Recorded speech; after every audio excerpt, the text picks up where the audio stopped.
చెప్పేవా చెవిలోన ఒక మాట, పువ్వులతో తుమ్మెద చెప్పే మాట.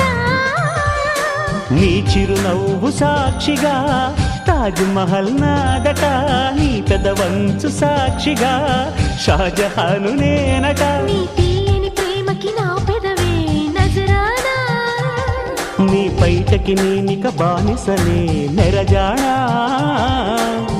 అనంతాల ఆత్మ నీవై చేరుకున్న వేళలో, కోకలు కట్టిన కోయిలా కమ్మని కౌగిలియవే.